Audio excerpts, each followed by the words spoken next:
Hey everyone, welcome back to DIY Outdoor Life. And if you're new to the channel, my name is Brian, and we are creating content to help people get outdoors more. Today is going to be an exciting day because we are reviewing a brand new portable power station. This is the Yeti 1000 Core. It's not the old Yeti 1000, it's not the Yeti 1000X. This is a brand new SKU from Goal Zero. This is going to be an Amazon-only launch that's taking place this week. Now, as a spoiler alert, if you click the link in my description, for a limited time, that link will take you to a $900 purchase price on Amazon. Price is probably going to settle at about $1,000. But for $900, that's cheaper than the Jackery, and it's considerably cheaper than the other Goal Zero portable power stations. So I got my hands on this unit a couple months ago. I have tested it extensively, and I'm going to share that stuff with you today. Now, if you stay tuned to the end, I'm going to address an important topic for people who know about these systems. We're going to talk about the difference between lithium NMC and lithium iron phosphate. I build these systems, I service them, I know these systems in and out, and there is a lot of kind of wonky information going out there about these two different chemistries, so we're going to clear some of that up at the end. So let's get into this and check it out.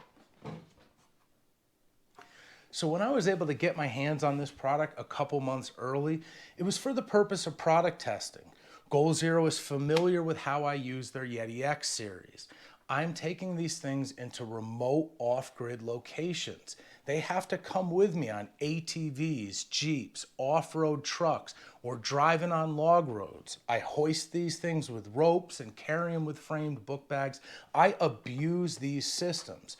So they're familiar with my style of work, and they were excited to send me their new lineup to see if it could stand up to the rigors of what I do.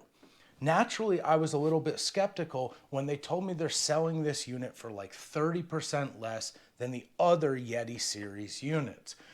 However, they assured me that I could use it the same way and I could share the results honestly with my YouTube channel, whether they were good or bad. So luckily for them, this thing performed incredibly. I'm going to give you a rundown of the difference between this and the X series. I've taken this thing apart and found where they're saving money. I'm going to share that with you. And as I promised, we're going to talk about that lithium NMC versus lithium iron phosphate because I'm very familiar with both of these systems and people believe a lot of crazy stuff. So I hope to clear that up for you today. Let's get into it. So if we look at how the new Yeti Core stacks up to the Yeti X series, you can see at first glance they're nearly identical. This Core series is using the same Yeti box. That's the thick aluminum housing with stainless steel fasteners, the flat top. It's identical. And with all of these larger Yeti series, you can stack them because the feet on the bottom stick into the inlets on the top. Now this might not make a difference to you. It's very handy for me, but what you can see is that these units are nearly identical. So as far as build quality is concerned, this new Core system is using the same exterior components as the more expensive X series.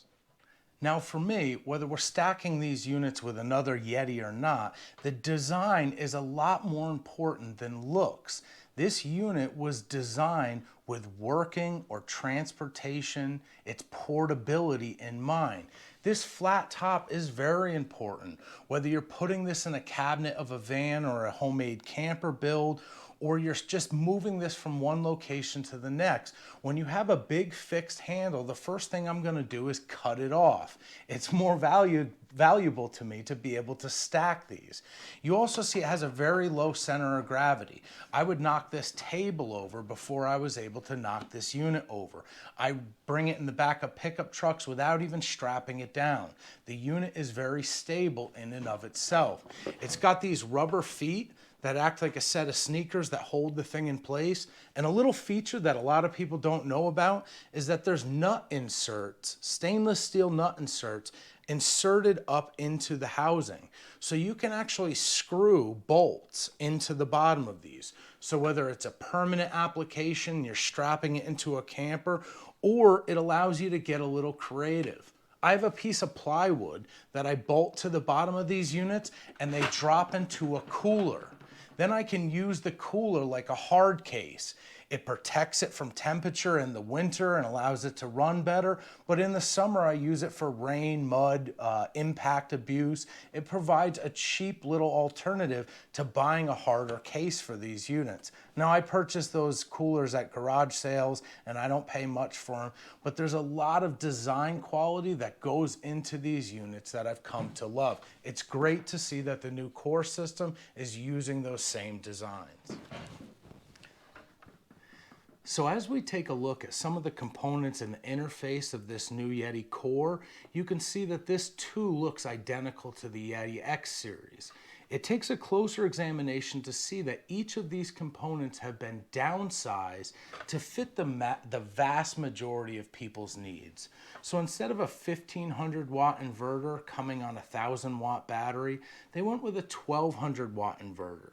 It has the same state-of-the-art efficiency, capabilities, and quality of sine waves of all of the other Goal Zero units, but you're going to come up to limitations when you try to run something like a large table saw.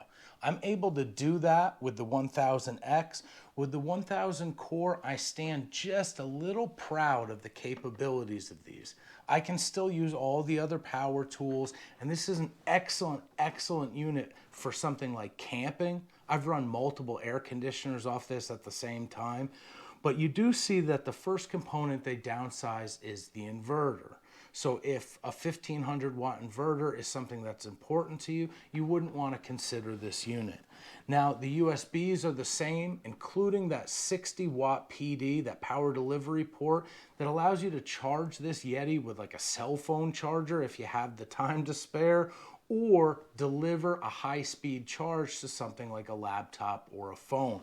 That's a unique feature that I use a lot, and I'm really glad that they included it with the core model. The comm screen is the same. It's the same one you find in the Yetis.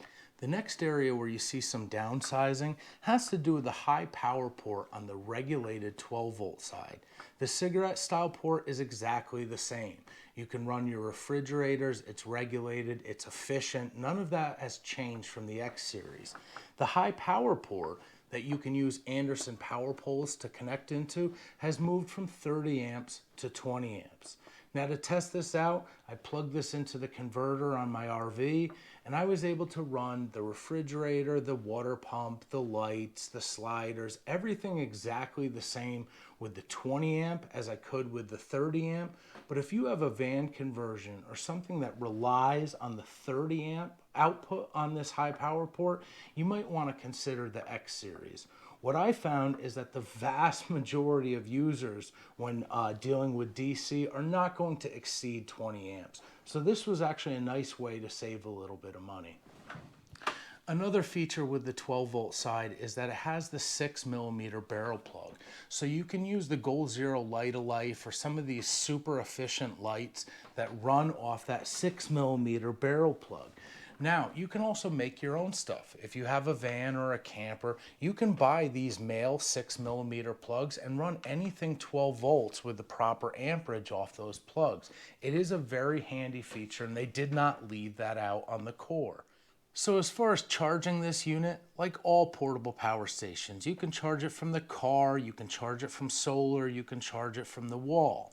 This unit has an MPPT charge controller. It's a very high quality charge controller that's going to run more efficiently in situations like cloudy days when you're running on solar. Now this unit has a 300 watt max.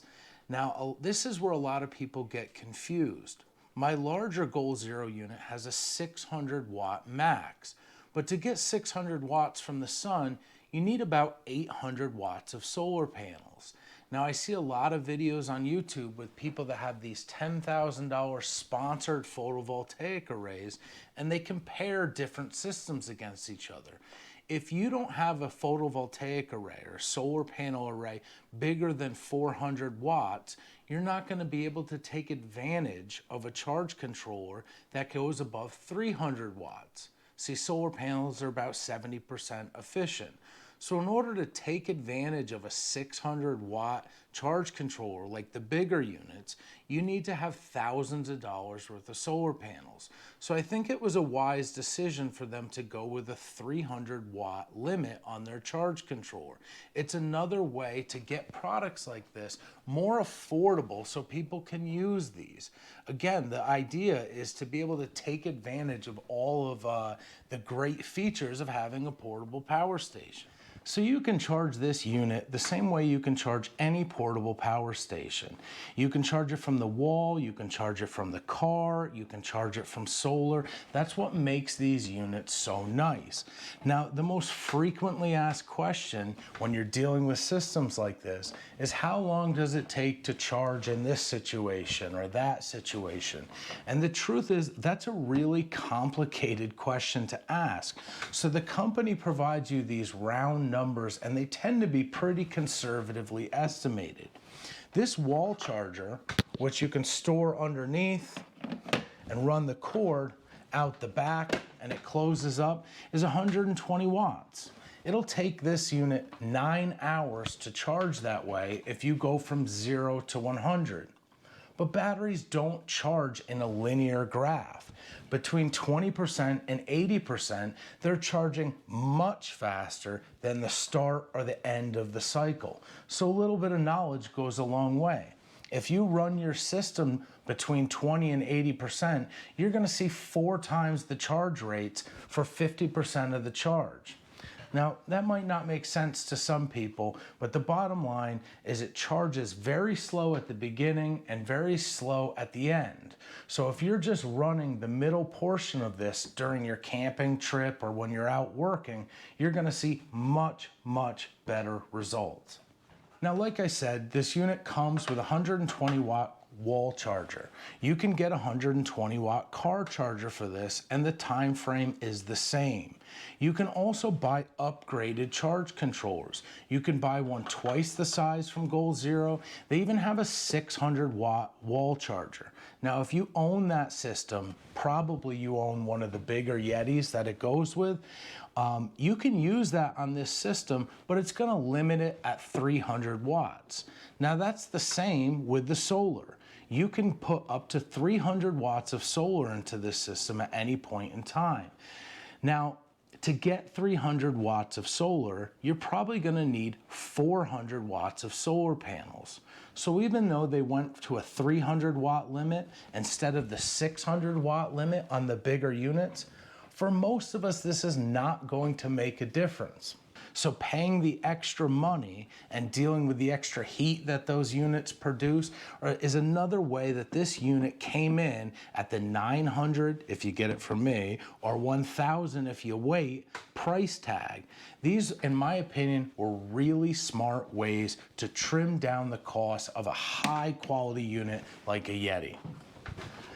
Okay, so the last thing that got left off this unit that was on the X series is the Wi-Fi Bluetooth controller. That device allowed you to use an app on your phone to control the inverter and the DC ports and read the comm screen whether you had Wi-Fi signal or not. I use this all the time when I'm camping, and I do use it on the job site. They left it out of this unit. I understand why. If you've ever built a system like this, usually install a Victron brand component that allows you to have that functionality. It costs a lot of money, it consumes electricity, and it also produces heat, which is something you're always trying to eliminate with a system like this. So I will miss that component, but what you're being left with is impressive. This is a very high quality system that is now priced less than the competition. In my opinion, you're getting a lot more for less money when you go with the Core series, so I enthusiastically recommend it with 2 thumbs up. I'll say for like the 3rd time, use that link in my description. It'll save you $100 and it does support the channel. Cost me a ton of money to make videos like this, so I really appreciate you checking that link out. It might be right for you. Now, if you're interested in this debate between lithium NMC and lithium iron phosphate, I'm going to talk about that now. If not, like and subscribe. Thank you for watching.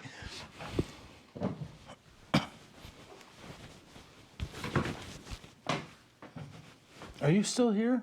I guarantee this part's going to be boring, but if you're a battery nerd like me, or you're making a decision to spend your hard-earned money, it's a very, very important thing to understand the difference between lithium NMC and lithium iron phosphate. And a lot of the information I see being spread on the internet is, it turns people into these like evangelicals where they send me emails. Why would you ever use a system with lithium ion batteries instead of the type that we use? The truth is the two best chemistries on the planet for doing what we do with batteries is lithium NMC and lithium iron phosphate. And they do different things, but they're very, very similar. They have the same characteristics and capabilities of working with inverters and taking fast charges. But lithium NMC, like Goal Zero, Jackery, most of the brands are sticking with, is a lot lighter. So as far as a portable power station, I mean, it's a pretty high quality to be able to have a portable power station that's actually portable. When you go to lithium iron phosphate, you're going to a heavier system. So for the same capacity, the system's going to weigh more. Now that's a pretty big determining factor for me and a lot of people.